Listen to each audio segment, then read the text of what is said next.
Well, how do you do, young Willie McBride? Do you mind if I sit here down by your graveside and rest for a while neath the warm summer sun? I've been walking all day and I'm nearly done. I see by your gravestone you're only 19 when you joined the Great Fallen in 1916. Well, I hope you die. The Downing Street Declaration was a very major step in the peace process. I knew in my talks with the IRA, with Gerry Adams, I knew that their traditional reason for violence was that the British are in Ireland defending their own interests by force, therefore the Irish have the right to use force to put them out. My attitude was that while in the past the British had definitely an interest in being in Ireland, they no longer had any interest today. They were only there because the majority of people in Northern Ireland wanted them to be there. So I was putting this case to John Major and Downing Street, and in the Downing Street Declaration they made clear that if a majority of people in Northern Ireland sought Irish unity, they would legislate for it. And that meant that they removed the traditional reason for IRA violence, and that was a major, major and positive step in the peace process. Did they beat the drum slowly? Did they play the pipe slowly? Did they sound the Dead March as they lowered you down? Did the band play the last... History has shown us that no matter how you try, once you have an occupation in part of your country, you will never have peace, and I don't care where it is, and we will never have proper and true peace. England appeared to me to have got into the inside of the provisional movement, and that is how they are now in a place ruling part of this country for England in Stormont. To me, they are the greatest traitors that ever was in Irish history. And Martin McGuinness and Gerry Adams, both of them, did not come into the provisional movement until April 1970. That was Gerry Adams. He waited over 4 months before he joined, and Martin McGuinness didn't come into September that year as well. So there were Johnny-come-latelys that came into the provisional movement.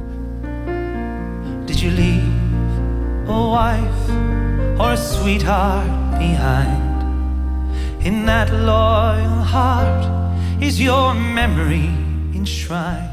I'm a political prisoner. I was treated like hell, tortured.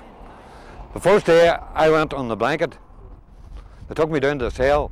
About 10 minutes later, about 12 screws come down to my cell, opened the door and went down and kicked the fuck out of me. To that faithful heart, are you forever 19?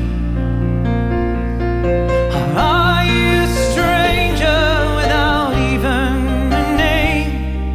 Encased forever behind a glass frame, in an old photograph torn. Oh, of course I was tortured. The blanket was desperate, hey.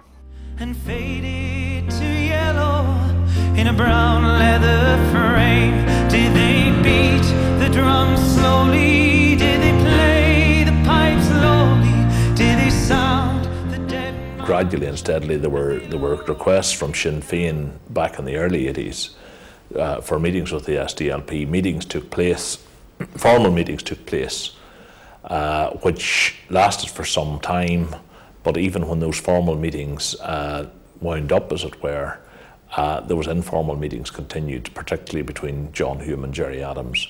And John Hume placed a lot of his logic in front of Gerry Adams and persuaded Adams of the error of their ways and the stupidity of the direction they were taking in terms of violence. But here in this graveyard that's still no man's land, the countless white crosses stand mute in the sand.